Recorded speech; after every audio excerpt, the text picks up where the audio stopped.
సర్కార్ పార్టీ కలిసి ముందుకెళ్లాలన్న CM సీఎల్పీలో schemes local ఎలక్షన్లపై దిశానిర్దేశం. దమ్ముంటే కేటీఆర్ ఆధారాలు బయట పెట్టాలి, ఇష్టమున్నట్లు మాట్లాడొద్దని కాంగ్రెస్ వార్నింగ్.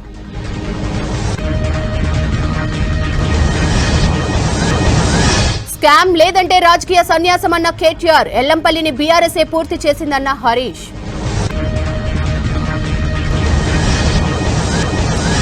అమృత్ ఆరోపణలపై ఫిర్యాదు చేస్తే విచారణ, కాంగ్రెస్ బీఆర్ఎస్ ఒక్కటేనన్న సంజయ్.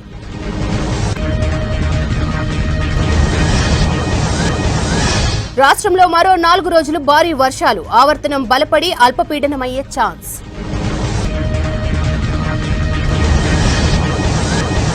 మూడు ప్రాంతాల్లో 44 అక్రమ కట్టడాల కూల్చివేత, 8 ఎకరాల ప్రభుత్వ భూమి హైడ్రా స్వాధీనం. లడ్డూపై బాబు సమీక్ష, పవన్ ప్రాయశ్చిత దీక్ష, నిజాలు బయటపెట్టాలని మోదీకి జగన్ లేఖ. గిన్నిస్ బుక్ ఆఫ్ వరల్డ్ రికార్డుల్లో చిరంజీవి, ఎదురు చూడని గొప్ప వరమన్న మెగాస్టార్.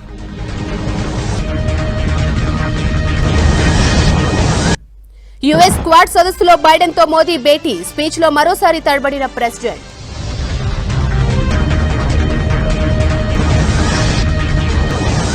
ఫస్ట్ టెస్ట్ లో బంగ్లాదేశ్ పై భారత్ విజయం, 6 వికెట్లతో చుక్కలు చూపించిన అశ్విన్.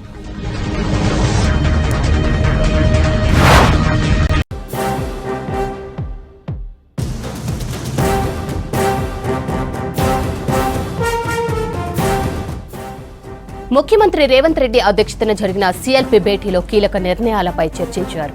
3 గంటలుగా కొనసాగిన సమావేశంలో పలు తీర్మానాలు ఏకగ్రీవంగా ఆమోదించారు.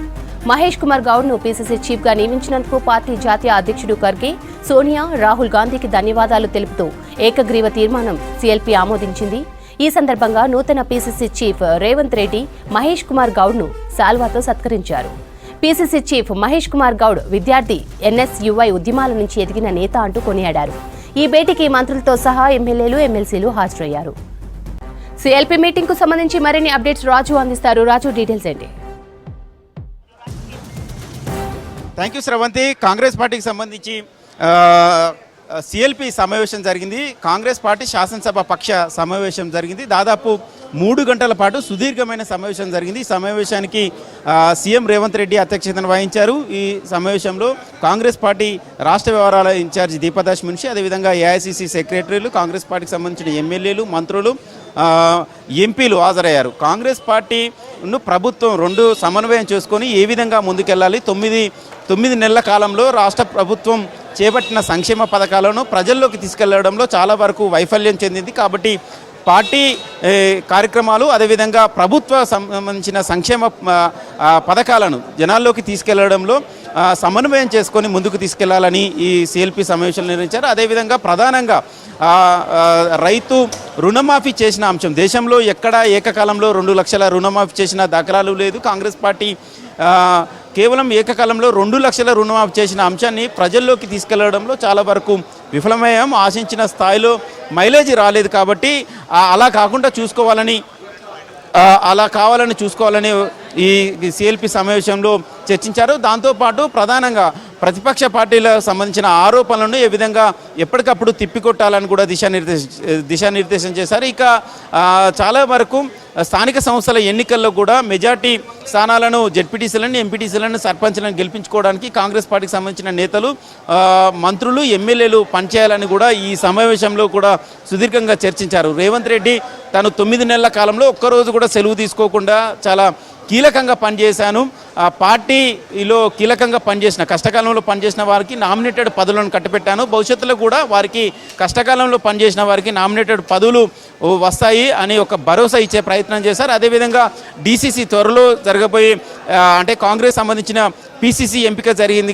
మహేష్ కుమార్ గౌడ్ను పీసీసీగా నియమించినందుకు ఏఐసీసీకి కృతజ్ఞత తెలుపుతూ ఈ సిఎల్పి ఏకగ్రీవ తీర్మానం చేశారు. అదేవిధంగా త్వరలోనే జిల్లా అధ్యక్షులకు కూడా కీలకంగా పార్టీ కోసం పనిచేసిన వారికి పార్టీలో పదవులను కూడా ఇవ్వాలని కూడా సీఎం రేవంత్ రెడ్డి సమావేశంలో చెప్పారు. అదేవిధంగా మహేష్ కుమార్ గౌడ్ కూడా పార్టీకి ప్రభుత్వానికి ఒక వారధిగా ఉండి ప్రభుత్వాన్ని పార్టీని ముందుకు తీసుకెళ్లడంలో తన వంతు కృషి చేస్తానని కూడా చెప్పడం చాలా కీలకమైన అంశాలపై చర్చించారు. అదేవిధంగా స్థానిక సంస్థల ఎన్నికలపైన కూడా సుదీర్ఘంగా ఈ సిఎల్పి సమావేశంలో నిర్ణయించారు. అదేవిధంగా ప్రతిపక్షాల ఆరోపణలపైన కూడా ఎప్పటికప్పుడు తిప్పికొట్టేలాగా ముందుకు వెళ్ళాలని కూడా సిఎల్పి సమావేశంలో డిస్కస్ చేశారు. సో చాలా అంశాలపైన ఈ సిఎల్పి సమావేశం చర్చించారు.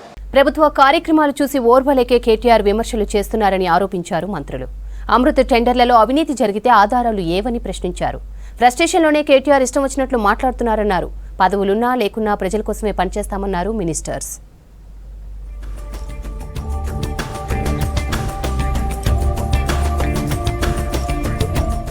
పదవులు ఉన్నా లేకున్నా ప్రజా సంక్షేమం కోసం కృషి చేశానన్నారు మంత్రి తుమ్మల నాగేశ్వరరావు. రైతుల అభివృద్ధికి ప్రజాప్రభుత్వం పనిచేస్తోందన్నారు. బీఆర్ఎస్ వర్కింగ్ ప్రెసిడెంట్ కేటీఆర్ నోటికి వచ్చినట్టు అబద్దాలు మాట్లాడుతున్నారని మండిపడ్డారు మంత్రి కోమటిరెడ్డి వెంకటరెడ్డి. 10 ఏళ్ల పాలనలో వేల కోట్ల ప్రజాధనాన్ని దోచుకున్నారని ఆరోపించారు. యాదాద్రి భువనగిరి జిల్లా ఆలేరు మార్కెట్ కమిటీ ప్రమాణ స్వీకారోత్సవ కార్యక్రమానికి హాజరయ్యారు మంత్రులు తుమ్మల వెంకటరెడ్డి. ముఖ్యంగా గోడౌన్స్ యొక్క కెపాసిటీ పెంచమని చెప్పి అడిగారు. వాటికి ఆ సాధ్యాసాధ్యాలు పరిశీలించి తప్పకుండా ఆలేరు మార్కెట్ కమిటీకి అవసరమైన కాడికి గోడౌన్ శాంక్షన్ చేసేదానికి నా శాఖ సిద్ధంగా ఉంది. యాదగిరిగుట్ట శ్రీ లక్ష్మీ నరసింహస్వామిని దర్శించుకున్నారు రాష్ట్ర మంత్రులు తుమ్మల కోమటిరెడ్డి. స్వామివారికి ప్రత్యేక పూజలు చేసి మొక్కులు చెల్లించుకున్నారు. వేదాశీర్వచనం అందించి తీర్థ ప్రసాదాలు అందజేశారు ఆలయ అర్చకులు. ముందుగా పూర్ణ కుంభంతో మంత్రులకు స్వాగతం పలికారు. కార్యక్రమంలో ప్రభుత్వ విప్ బీర్ల ఐలయ్య, ఎంపీ చామల కిరణ్ కుమార్ రెడ్డి పాల్గొన్నారు.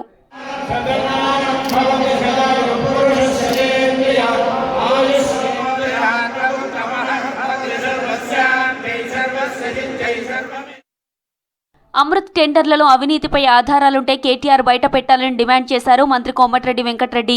ఇష్టం వచ్చినట్టు మాట్లాడితే సహించేది లేదని హెచ్చరించారు. కేటీఆర్ హరీష్ మధ్య పంచాయతీ వల్లే ఆయన ఫ్రస్ట్రేషన్ కు గురవుతున్నారన్నారు. అన్ని తెలిసి కూడా ఇవాళ కేటీఆర్ గారు మాట్లాడుతున్నారంటే కేటీఆర్ గారు ఒకసారి ఆలోచించుకొని 10 ఏళ్ళు మంత్రిగా పనిచేసినావు.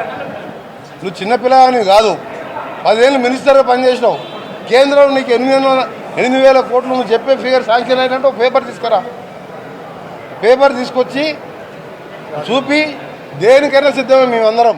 సంగారెడ్డి జిల్లా కలెక్టరేట్లో గుమ్మడిదల మండల రైతులతో సమావేశమయ్యారు మంత్రి దామోదర రాజనరసింహ.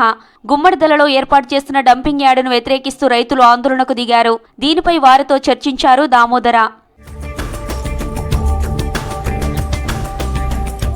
బాలికల్లో రక్తహీనతను దూరం చేసేందుకే ప్రభుత్వం గిరిపోషణ మిత్ర కార్యక్రమాన్ని చేపట్టిందన్నారు మంత్రి సీతక్క.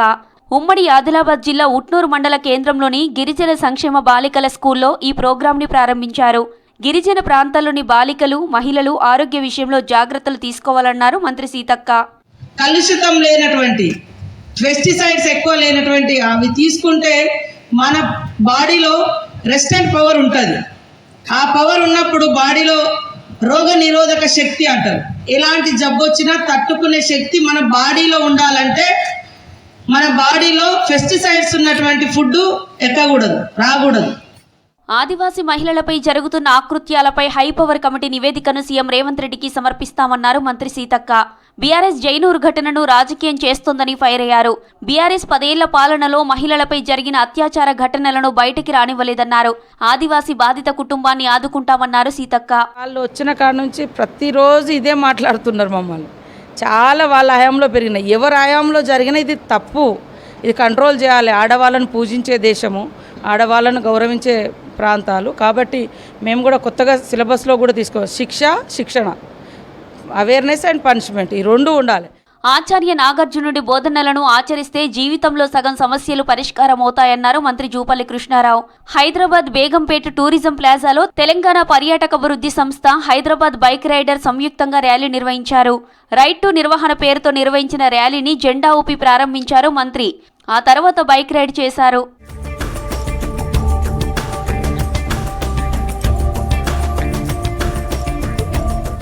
సిక్కు మత స్థాపకుడు గురునానక్ వర్ధంతి సందర్భంగా జూబ్లీహిల్స్ నివాసంలో ఆయన చిత్రపటానికి పూలమాల వేసి నివాళులర్పించారు సీఎం రేవంత్ రెడ్డి. ఈ సందర్భంగా గురునానక్ సేవలను గుర్తు చేసుకున్నారు. కార్యక్రమంలో మంత్రి ఉత్తమ్ కుమార్ రెడ్డి పాల్గొన్నారు. అమృత్ టెండర్లలో స్కామ్ జరిగిందన్న మాజీ మంత్రి కేటీఆర్ ఆరోపణలపై ఫైర్ అయ్యారు విప్ ఆది శ్రీనివాస్. ఎస్సీ వర్గీకరణపై జ్యుడిషియల్ కమిటీ వేయాలన్నారు ఎమ్మెల్యే వివేక్ వెంకటస్వామి. వర్గీకరణపై మాలలు ఉద్యమించాలన్నారు ఎమ్మెల్యే నాగరాజు. తిరుమల లడ్డు ప్రసాదంపై రాజకీయం చేయొద్దని ఏపీ సీఎంను కోరారు జగ్గారెడ్డి. కాంగ్రెస్ పార్టీ బీసీ కులగణన చేపట్టే బాధ్యత తీసుకుంటానని చెప్పారు ఎమ్మెల్సీ తీన్మార్ మల్లన్న.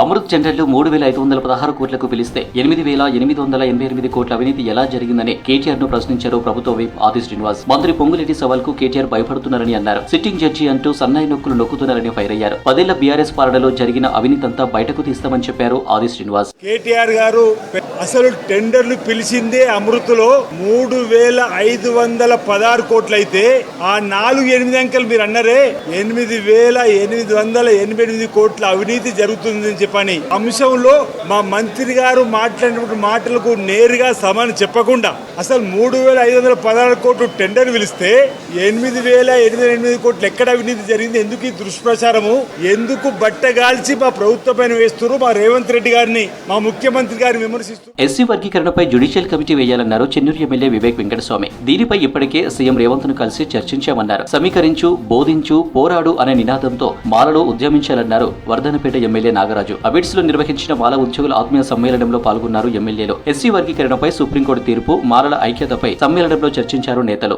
ఈ రోజు అందరు పొలిటికల్ పార్టీ ఎందుకు మాలలను లైట్ తీసుకుంటున్నారు, ఎందుకు వాళ్ళు మాలలను అంత అరే వీళ్ళు శక్తివంతంగా ఉన్నారు, వీళ్ళను మనం గౌరవించాలని చెప్పి ఎందుకు ఆలోచిస్తలేదు. 80% వరకు మేమే ఉన్నాము, మాలాస్ అందరు కూడా మా ఉద్యోగాలు తీసేసుకున్నారు, మా పోస్ట్ తీసుకున్నారని చెప్పి వాళ్ళు గట్టిగా అన్ని చోట్ల కూడా చెప్పగలిగినారు. కానీ మనం ఇక్కడ చెప్తున్నామా? సమీకరించు, బోధించు, పోరాడని దాన్ని స్ఫూర్తిగా మన అందరం ఏకం కావాలి. దయచేసి ఇప్పటికైనా కూడా ఎందుకు ఈరోజు ఉద్యోగస్తులను పిలిచినామంటే ఆ ఫలాలను తింటున్నాం మనం. ఈరోజు నేను ఇక్కడ ఉన్నా అంటే వారి యొక్క ఆశీర్వాదం. సో ఇంత చక్కటి అవకాశం కల్పించిన మనకు అంబేద్కర్ ఇచ్చిన ఫలాలను మనం ఈరోజు ఆస్వాదిస్తున్నాం. తిరుమల వెంకటేశ్వర స్వామి లడ్డు ప్రసాదంపై రాజకీయం చేయొద్దని ఏపీ సీఎం చంద్రబాబు మాజీ సీఎం జగన్ కు విజ్ఞప్తి చేశారు. కాంగ్రెస్ సీనియర్ నేత జగ్గారెడ్డి లడ్డు కల్తీ జరిగిందని చంద్రబాబు అంటుంటే నిజంగా జరిగి ఉంటే విచారణ చేయాలని జగన్ అంటున్నారని అసహనం వ్యక్తం చేశారు. తిరుమల వెంకన్న స్వామి అందరివాడని, వైసీపీ టీడీపీ రాజకీయ గొడవల్లో శ్రీవారిని, ఆలయాన్ని, ప్రసాదాన్ని అప్రదిష్ట పాలు చేయొద్దని విజ్ఞప్తి చేశారు జగ్గారెడ్డి.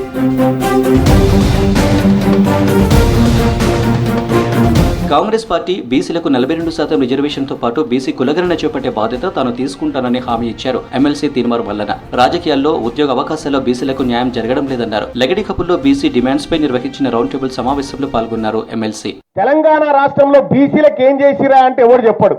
మరి బీసీల మీద అప్పెంతుందో అదన్న చెప్పి తలగవాడు రండి చెప్తలేరు. నేను చెప్తా ఉన్నా కదా, ఈ బీసీల నోట్లో మట్టి కొట్టడం కోసం రకరకాల ప్రయత్నాలు చేస్తూనే ఉంటారు. మా మీరాయనైనా, మా మంగళాయనైనా, మా సాకలాయనైనా మేమందరం కూడా బీసీల మాత్రమే. అందుకే అంబేద్కర్ గారు కానీ లేకపోతే భారత రాజ్యాంగం కానీ మనకు మాట చెప్పింది, మీరు క్యాస్ట్ కాదరనైనా క్లాస్ అని చెప్పింది, బ్యాక్వర్డ్ క్లాసెస్ అని చెప్పింది. ప్రభుత్వంపై బీఆర్ఎస్ లీడర్ల ఆరోపణలు కొట్టి పారేస్తున్నారు కాంగ్రెస్ లీడర్లు. ఆరోపణలు చేసే ముందు ఆధారాలు చూపించాలంటున్నారు. ప్రభుత్వాన్ని నిందించడం మానుకుని రాష్ట్ర అభివృద్ధికి సలహాలు, సూచనలు ఇవ్వాలని హితవు పలికారు. బంగాళాఖాతంలో కొనసాగుతున్న 2 ఆవర్తనాల ప్రభావంతో రాష్ట్రంలో వర్షాలు కురిసే ఛాన్స్ ఉందన్నారు వాతావరణ శాఖ అధికారులు. రానున్న 4 రోజులు పలు జిల్లాలకు భారీ వర్ష సూచన చేశారు.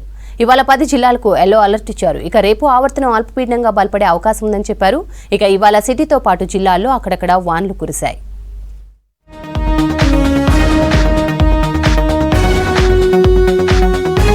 రాష్ట్రానికి హెవీ రెయిన్ అలర్ట్ జారీ చేసింది వాతావరణ శాఖ. బంగాళాఖాతంలో కొనసాగుతున్న 2 ఆవర్తనాల ప్రభావంతో రానున్న 4 రోజులు భారీ వర్షాలుంటాయని చెబుతున్నారు అధికారులు. ఉరుములు, మెరుపులు, ఈదురుగాలులతో కూడిన వానలు కురిసే అవకాశం ఉందన్నారు. ఇక రేపు బంగాళాఖాతంలో ఆవర్తనం అల్పపీడనంగా బలపడే ఛాన్స్ ఉందని తెలిపారు. రాగల 4 రోజులు కూడా కొన్ని చోట్ల ఈ రోజు 10 జిల్లాలకు, రేపు కూడా 10 జిల్లాలకు భారీ వర్ష సూచనలు అయితే ఇవ్వడం జరిగింది. మరి ముఖ్యంగా చూసుకున్నట్లయితే 25వ తారీఖున కనుక చూసుకున్నట్లయితే ఈ యొక్క భారీ వర్ష సూచనలు 14 జిల్లాలకు అయితే ఇవ్వడం జరిగింది. సో రాగల 4 రోజులు కూడా కొన్ని చోట్ల భారీ వర్షాలు, హైదరాబాద్ సిటీ కనుక తీసుకున్నట్లయితే తేలికపాటి నుంచి మోస్తారు వర్షాలు అయితే నమోదయ్యే అవకాశాలు ఎక్కువ కనిపిస్తున్నాయి. భారీ వర్షాలున్నందున జిల్లాలకు హెచ్చరికలు జారీ చేసింది ఐఎఫ్టీ. ఇవాళ 10 జిల్లాలకు ఎల్లో అలర్ట్ ఇచ్చింది. భద్రాద్రి కొత్తగూడెం, ఖమ్మం, నల్గొండ, సూర్యాపేట, రంగారెడ్డి, వికారాబాద్, మహబూబ్ నగర్, నాగర్ కర్నూల్, వనపర్తి, నారాయణపేట జిల్లాల్లో భారీ వర్షాలుంటాయని అంచనా వేశారు. గంటకు 30 నుంచి 40 కిలోమీటర్ల వేగంతో ఈదురుగాలులు వీయొచ్చన్నారు. ఇక సిటీలో తేలికపాటి నుంచి మోస్తరు వర్షాలు కురిసే ఛాన్స్ ఉందని చెప్పారు. That's all for now.